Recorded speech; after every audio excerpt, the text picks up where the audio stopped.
नमस्कार. आपण सर्वांनी मागच्या काळामध्ये बघितलं असेल की आपले देशाचे नेते व विरोधी पक्ष नेते आदरणीय राहुलजी गांधी यांनी जवळपास 3 वेळा प्रेस कॉन्फरन्स घेऊन लोकशाहीची हत्या कशा पद्धतीने निवडणूक आयोगाच्या माध्यमातून होत आहे आपल्या सर्व देशासमोर लोकांसमोर दाखवलेलं होतं. आता आपण महाराष्ट्रामध्ये सर्वसामान्य लोकांच्या निवडणुका चालू आहेत. त्या इलेक्शनच्या माध्यमातून कशा पद्धतीने निवडणूक आयोग घोळ करत आहेत हे आम्ही सर्वांसमोरच दाखवत आहोत. आमच्या पुणे शहरातील प्रभाग क्रमांक 38 या प्रभागामध्ये आमच्या काँग्रेस पक्षाच्या काही लोकांच्या माध्यमातून जे त्या भागात काम करत आहेत त्या लोकांच्या माध्यमातून जेव्हा मतदार याद्या बघण्यात आल्या त्या मतदार याद्यामध्ये एवढ्या मोठ्या प्रकारचा घोळ आलेला आहे की आम्ही सर्वजण आश्चर्यचकित आहोत. त्या प्रभागामध्ये जवळपास 1,45,000 वोटिंग आहे. त्यापैकी 35,000 वोट या मतदार यादीमध्ये त्यांच्या समोर ॲड्रेसच नाही आहे.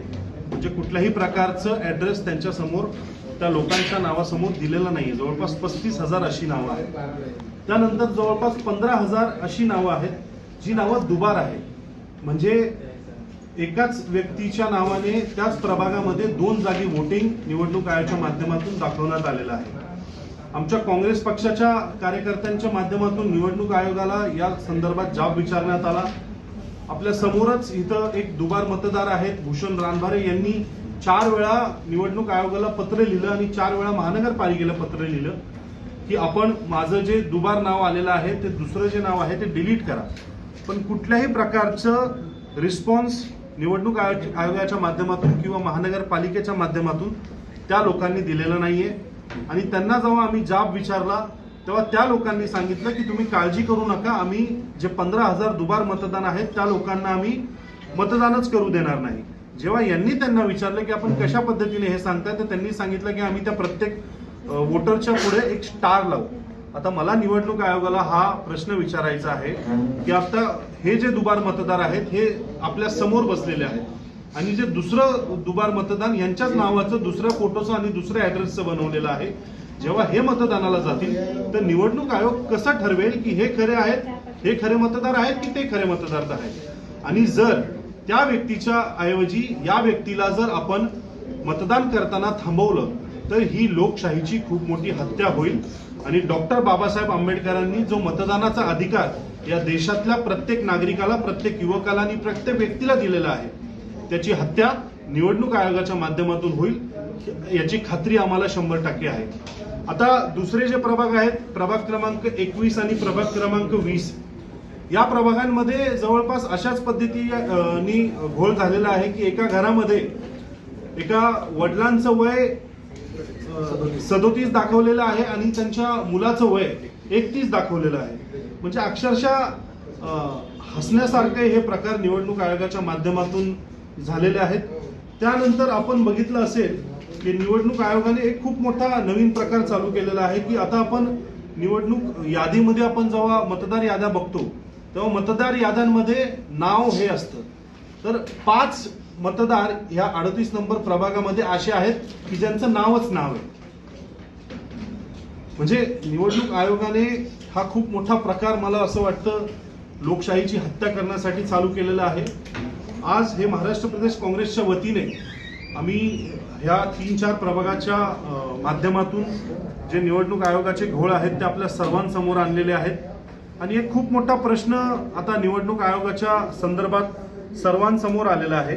आणि याच एका प्रभागामध्ये जिथं 1,45,000 मतदान आहेत त्यापैकी जवळपास 45,000 मतदानावर एक क्वेश्चन मार्क आहे.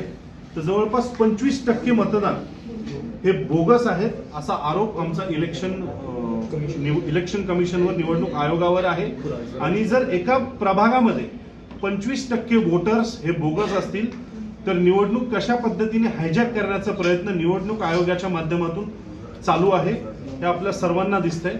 आणि निवडणूक आयोगाने माझी त्यांना विनंती आहे की एकदा स्पष्ट करावं की भारत देशामध्ये लोकशाही आहे की नाही. कारण ज्या पद्धतीने निवडणूक आयोग वागत आहे त्यामध्ये कुठेही असं वाटत नाहीये की देशामध्ये लोकशाही राहिलेली आहे. जे डॉक्टर बाबासाहेब आंबेडकरांनी मतदानाचा हक्क दिलाय त्यांना तो लोकांना द्यायचा आहे. निवडणूक आयोगाने स्पष्टपणे सांगावं की भारत देशामध्ये आता लोकशाही राहिलेली नाही. भारत देशाची वाटचाल ही चायना आणि रशिया सारखी झालेली आहे. तिथं फक्त दंडुकशाही आणि राजेशाही चालेल, लोकशाही इथं चालणार नाही. याच माध्यमातून आम्ही पुणे शहरातील विविध प्रभागांमध्ये पुढच्या काळामध्ये अशा पद्धतीचे जे घोळ झालेले आहेत ते आपल्या सर्वांसमोर आणू आणि 12 तारखेला जर आमच्या सर्व प्रश्नांचे निवारण निवडणूक आयोगाने किंवा महानगरपालिकेने केले नाही तर या संदर्भात खूप मोठं आंदोलन पुणे शहरामध्ये आमच्या माध्यमातून, काँग्रेस पक्षाच्या माध्यमातून उभं केलं जाईल याची खात्री आम्ही घेतो. कारण एखादा कार्यकर्ता जर खूप वर्षापासून निवडणुका लढण्यासाठी सामाजिक कार्य करत असेल, खूप काम करत असेल, आपल्या आयुष्याची सर्व पुंजी त्या निवडणुकांसाठी लावत असेल, वेळ लावत असेल आणि अशा पद्धतीने जर अन्याय त्या कार्यकर्त्यांवर अशा पद्धतीने हायजॅक करून निवडणूक आयोग करत असेल तर तो आम्ही सहन करून घेणार नाही. आम्ही निवडणूक आयोगाने एक गोष्ट मात्र नक्की समजून घ्यावी की काँग्रेस पक्षाचे सर्व कार्यकर्ते हे महात्मा गांधींना मानणारे नक्कीच आहेत, त्यांच्या विचारांनी मानणारे नक्कीच आहेत, पण आम्ही भगतसिंगला सुद्धा विसरलेलो नाहीये. जर वेळ आली निवडणूक आयोगाच्या विरोधात रस्त्यावर उतरून तीव्र निषेध करायची तर तो सुद्धा आम्ही 100% करू.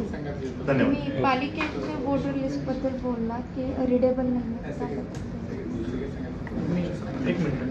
पालिकेच्या वोटर लिस्ट रिडेबल नाही म्हणजे कसं की त्यांनी जे काय वेबसाईटवरती त्यांनी जे काय निवडणूक आयोगाने हे टाकलेले आहे, मतदार यादी जी टाकलेली आहे त्याच्यामध्ये कुठल्याही मतदारांमध्ये म्हणजे 1,48,000 जर मतदार असतील तर त्यामध्ये जवळपास 35 ते 32,000 मतदारांच्या समोर ॲड्रेसच नाही. तर आपण लोकशाहीमध्ये राहतो. सर्वसामान्य नेत्यांची इलेक्शन नसून ही सर्वसामान्य कार्यकर्त्यांची इलेक्शन असेल स्थानिक स्वराज्य संस्था.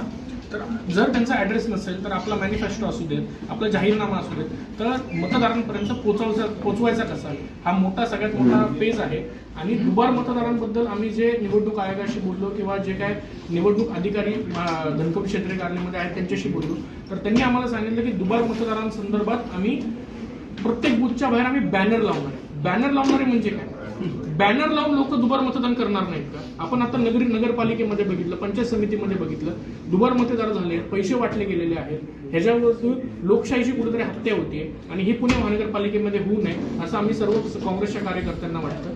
यासाठी आम्ही आजची प्रेस घेतली होती आणि याच्यामध्ये जर बदल नाही झाला तर नक्कीच आम्हाला आंदोलनाचा पर्याय करावा लागेल, त्याशिवाय आम्हाला पर्याय नाही. म्हणजे तुम्ही एकंदरीत चोराला सांगताय की तुम्ही चोरी करू नये असा बॅनर लावला.